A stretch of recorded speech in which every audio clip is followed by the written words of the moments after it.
Tajuknya ialah bab 5, rangkaian dalam teori graf. Diberi bahawa graf GVE dengan keadaan E ialah H tepi PQ, UP, RQ, TQ, TR, TS, RS. Tentukan bucu dengan D in minimum. Okey. Yang minimum maksudnya yang dia keluar in masuk. Yang masuk minimum. Minimum maksudnya sekali je lah, yang paling sikit. Okey, tengok ya. Yang maksudnya PQ, P pergi Q. UP, U pergi P. RQ, R pergi Q. Tengok belakang ada Q, Q, Q ada 3. P, R, TS dan R, SS pun ada 2. Lepas tu R pun ada 2. P lah. Kan jawapan dia ialah P. UP. TR ni ada TR, RQ dan RS. So yang paling minimum ialah P lah, jawapan dia P. R tak dapat sebab R kita nampak sini ada RQ, TR, RS. Ketiga kan. Nombor 2. Lukis satu graf berdasarkan set bucu dan set tepi yang diberikan. Okey. Jadi macam mana nak lukis graf? Okay, buat dulu dia punya vertex. V ialah vertex, bucu buat 4, 5, 6, 7, 8, 9. Paling senang buat dalam bulatan. 4, 5, 6, 7, 8, 9. Okey. Sebenarnya tak kisah kamu nak buat macam mana pun. Dia punya bulatan yang penting nanti bila kita buat, dia dapat lah. Okey, 4, 9. Okey, 4, 9. Pergi 4, 9.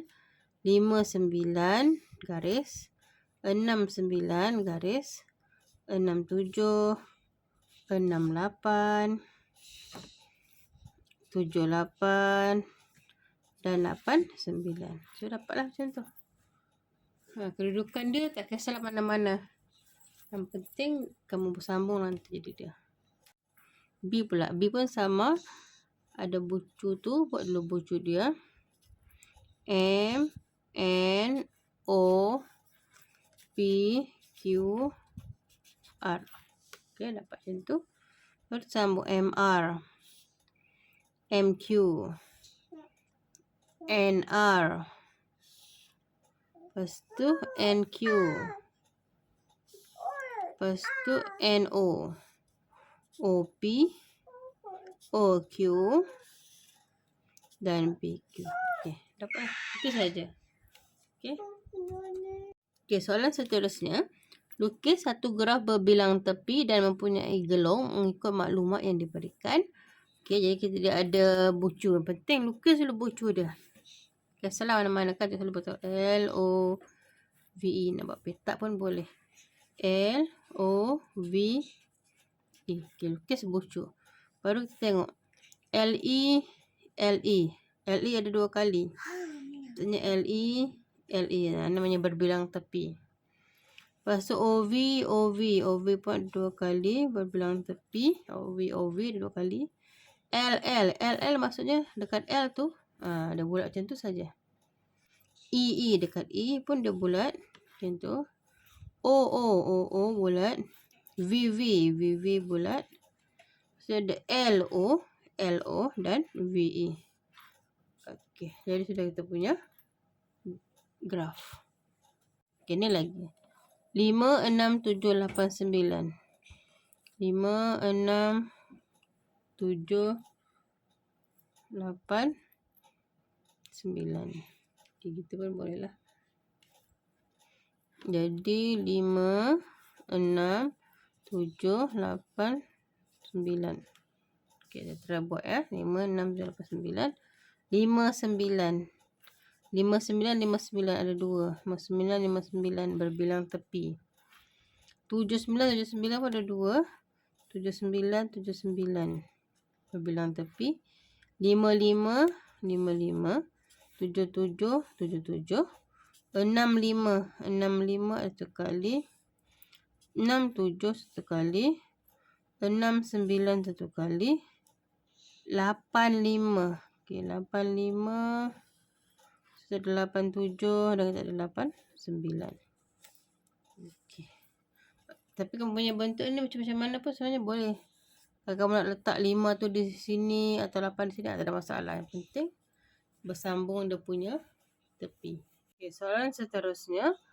Jadual menunjukkan bilangan lorong pengunjung yang dibina mengikut SOP semasa pandemik di sebuah tapak bazar yang menghubungkan antara stesen-stesen jualan PQ, PR, PS, QT, RT dan ST, dan bilangan lorong ini ialah bucu dia.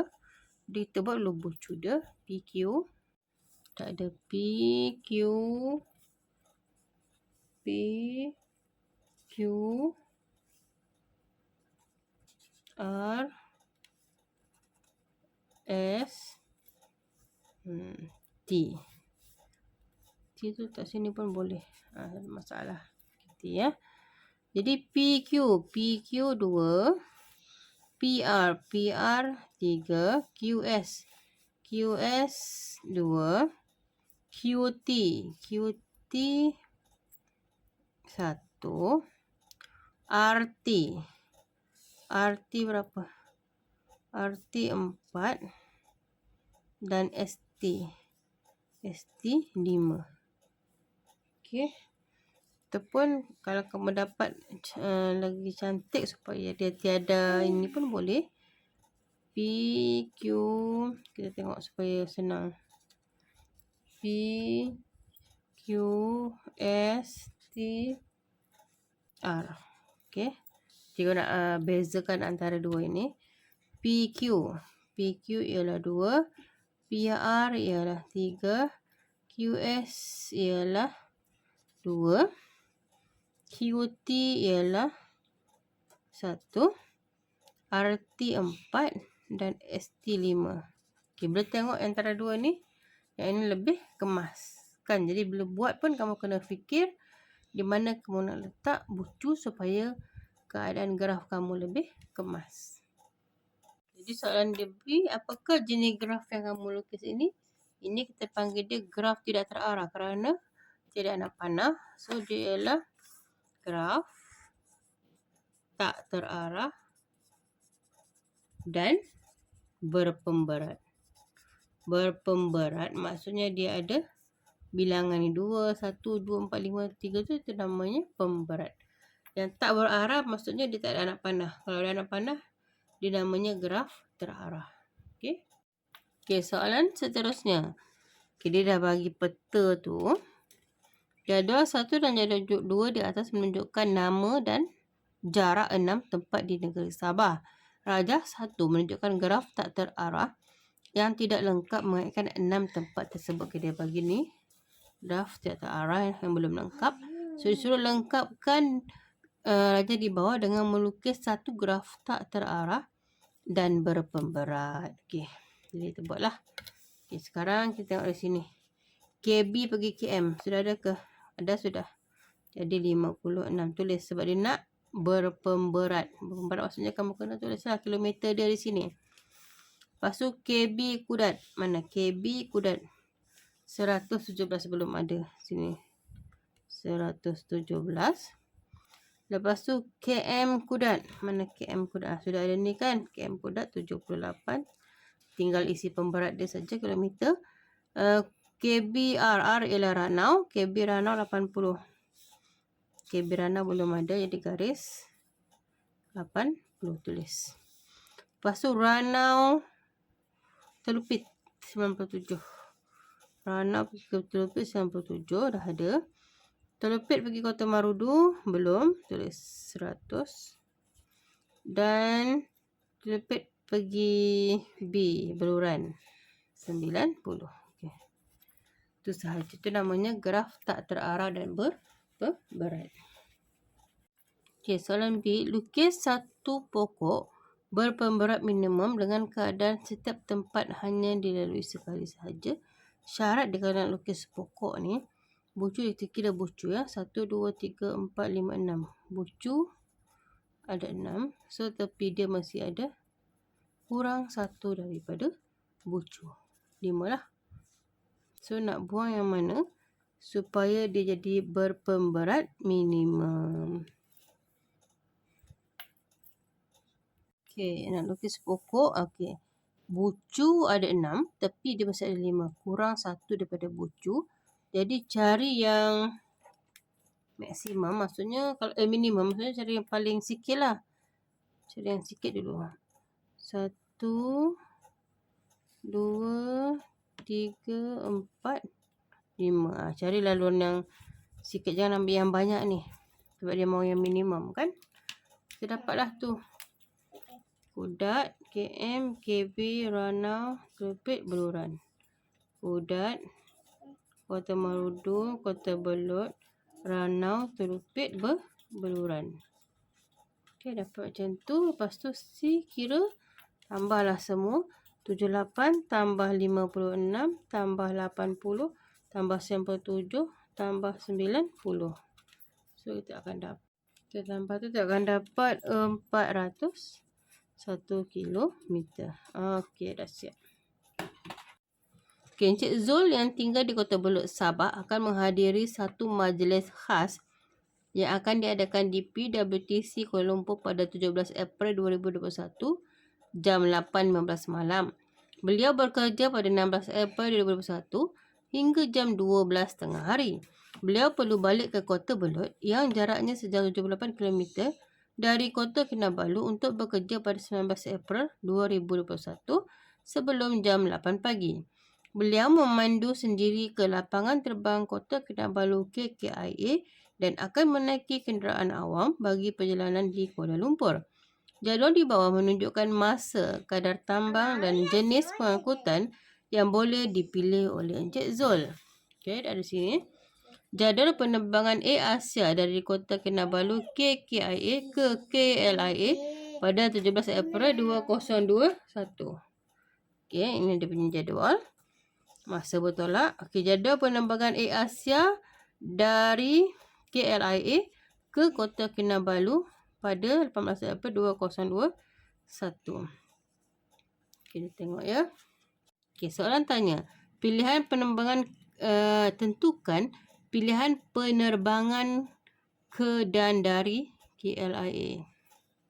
Pertama, dari Kota Kinabalu ke KLIA. Jadi dia tengoklah macam mana, berapa hari bulan dia akan bertolak, jam berapa. Jadi dia akan mula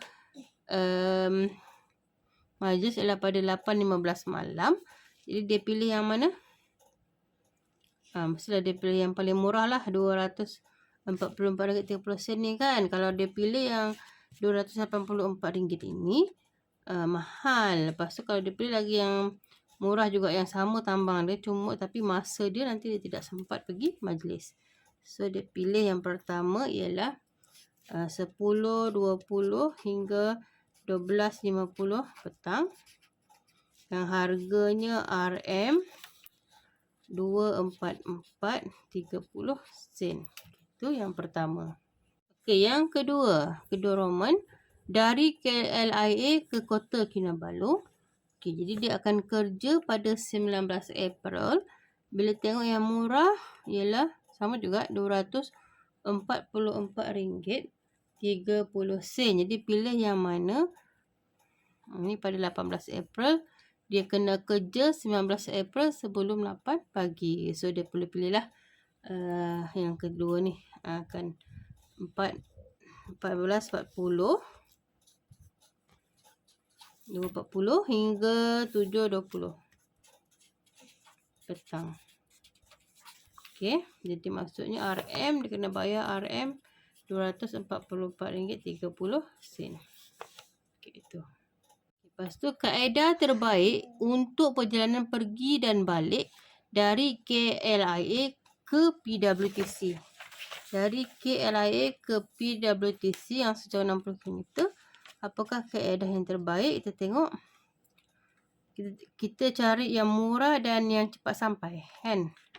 Kita tengok bas. Bas murah tapi lambat sampai. 1 jam 48 minit.